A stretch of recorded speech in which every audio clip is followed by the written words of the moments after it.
आलसी बहन उसकी दीदी की जिंदगी खराब नहीं होने के लिए उसकी आलसीपन को छोड़ देती है, पर उस आलसीपन को छोड़ना सिर्फ 3 दिन की बात है। सालों से शरीर में रही आदतें हैं, इतनी जल्दी क्यों जाएंगे। इसी तरह बहन हरिता फिर से उसके आलसीपन को वेलकम करती है और एक तरफ दीदी चंद्रिका हर बार की तरह फिर से उसके ऑफिस में जॉब में ज्वाइन होती है। उसकी मेहनती स्वभाव से और उसके स्किल्स से एक अच्छी पोजीशन हासिल करती है। ऐसे रहते समय एक बार चंद्रिका का ऑफिसर एक वेकेटेड पोस्ट के लिए इंटरव्यू रहने पर जल्दी आता है, पर इंटरव्यू के लिए आए कैंडिडेट 1 घंटा बीतने के बाद भी नहीं आते, 2 घंटे बाद भी नहीं आते। थोड़ी देर बाद उस इंटरव्यू के लिए आलसी बहन हरिता आती है। ऑफिसर अच्छा व्यक्ति होने पर और उस पोस्ट के लिए कैंडिडेट की जरूरत रहने पर हरिता को अंदर बुलाकर ऑफिसर ऐसे कहने लगा, देखो, इंटरव्यू के लिए लेट से आने का कारण तुझे पूछने से तू जरूर कोई ना कोई कहानी सुनाएगी, इसीलिए मैं तुमसे उसके बारे में नहीं पूछूंगा, सीधा सीधा एक क्वेश्चन डालूंगा। पूछिए सर। मैं तेरा बायोडेटा देखा, लेजी इज माई हॉबी लिखी। ऐसे क्यों लिखी? तू लेजी है तो जॉब क्यों दूं? ऐसे ऑफिसर पूछने पर हरिता ऐसे जवाब देने लगी, देखिए सर, बिल गेट्स कोटेशन के बारे में आपने कभी सुना है? मेहनती काम के लिए आलसी लोगों को ही वो प्रेफर करेंगे, क्योंकि वो लोग काम जल्दी कंप्लीट करेंगे। इतने बड़े आदमी लेजीनेस को क्वालिफिकेशन में सेलेक्ट करने से उस क्वालिफिकेशन को मैं अपने आप में क्यों नहीं बढ़ाऊं सर? ऐसे जवाब देने पर वो ऑफिसर फिदा हो जाता है। तब तुरंत ऐसे कहने लगा, बहुत अच्छे, और एक प्रश्न पूछने के बजाय मैं तुम्हें सेलेक्ट कर रहा हूँ। तेरी वजह से मेरा पोजीशन बदलने की आशा करता हूँ। All the best. तब बाहर जाके चंद्रिका से ऐसे कहने लगा, चंद्रिका, ये लड़की उस जॉब के लिए सेलेक्ट हुई, जैसे मैं बोला वैसे ही एग्रीमेंट रेडी करके इससे सिग्नेचर लो। ऐसे जम्स को हमें नहीं छोड़ना चाहिए। ऐसे बहुत बड़ी बातें बोलता है। तब चंद्रिका ने, मेरी बात सुनिए सर, जल्दबाजी मत कीजिए, ये बहुत आलसी लड़की है, ये मेरी बहन है सर, इतनी रिस्पॉन्सिबल जॉब को ऐसे आलसी को मत दीजिए। तब वो ऑफिसर ऐसे कहने लगा, क्या ये लड़की तेरी बहन है? तुमने मुझे बोला क्यों नहीं? देखी, तेरे जैसे एक होशियार लड़की की बहन होके हमारे ऑफिस को आके तेरा नाम नहीं बोली, ये कितनी महान है। Next no discussions. हम खुद उसे जॉब से निकाल नहीं सकते, पर वो खुद ये जॉब छोड़ के जा सकती है। ऐसे छोड़ देने से उसे जरूर पे करना पड़ेगा। पर ना हमें पे करना पड़ेगा। ऐसे एग्रीमेंट रेडी करना चंद्रिका, ठीक है ना? वो ऑफिसर चंद्रिका की बात नहीं सुनता और आलसी बहन हरिता को जॉब देता है। ऐसी चालाकी से हरिता जॉब हासिल करती है, पर वहाँ उसका काम करने के लिए बहुत आलसी बन जाती है। हर समय ऑफिस को आना और सोना। हरिता के दिए प्रोजेक्ट का टाइम खत्म हो जाने पर भी वो कम से कम वर्क स्टार्ट भी नहीं करती। और एक तरफ उसको जॉब दिए ऑफिसर को ऊपर से प्रेशर बढ़ के बीपी बढ़ जाती है, पर इस आलसी बहन को काम करने का मूड नहीं आता। तब ऑफिसर चंद्रिका से ऐसे कहने लगा, चंद्रिका, उस दिन मैं तेरी बात नहीं सुना और तेरी आलसी बहन पर भरोसा करके जॉब दिया। अभी मैं फंस गया। अभी तक वो वर्क स्टार्ट भी नहीं की। उधर मुझे प्रेशर बढ़ रहा है। उसे जॉब से निकालने के लिए मेरा वो एग्रीमेंट मेरा गला पकड़ लिया। अभी मैं क्या करूं चंद्रिका?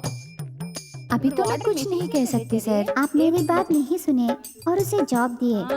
अभी इस हेडेक को आप ही हैंडल कीजिए सर। ऐसे चंद्रिका कहती है। ऐसे थोड़े महीने बीतने के बाद हरिता की आलसीपन से काम नहीं करने पर वो ऑफिसर को जॉब से निकाल देते हैं। तब वो सोई रही हरिता के पास आकर उसे उठा के ऐसे कहने लगा, सच में तेरी आलसीपन को एक बहुत बड़ा प्रणाम। तेरी बात सुन के मैंने तुझे जॉब देके बहुत बड़ी गलती किया। और अभी मेरी जॉब निकल गई। दया करके किसी और के पास तेरी आलसीपन को समर्थन करने के लिए बिल गेट्स का नाम मत लो। समझ में आया हरिता? बस।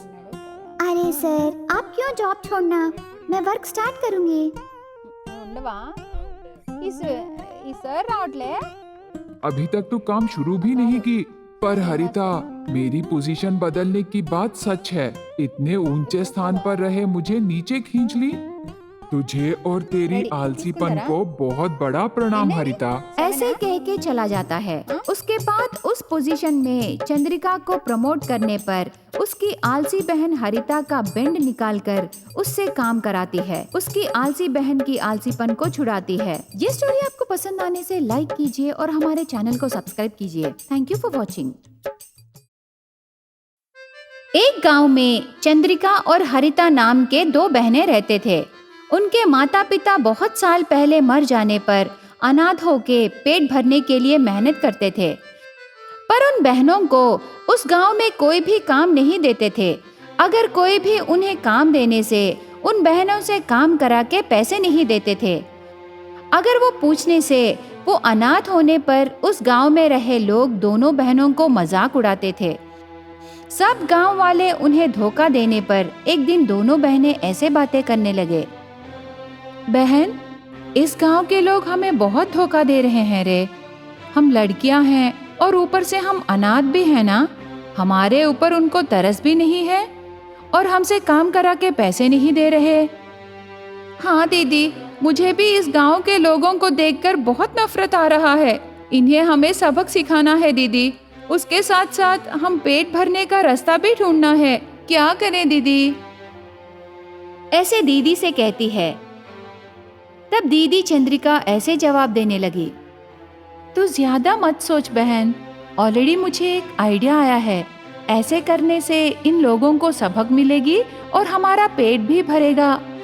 ऐसे दीदी कहने पर बहन हरिता बहुत उत्सुकता से ऐसे पूछती है, ओह, क्या है वो आइडिया दीदी? बताओ ना, जल्दी करेंगे। हम चोरी करेंगे बहन। ऐसे कहने पर बहन हरिता शॉक होती है। तब तुरंत दीदी से, दीदी ये क्या कह रही हो? क्या तेरा दिमाग काम कर रहा है कि नहीं?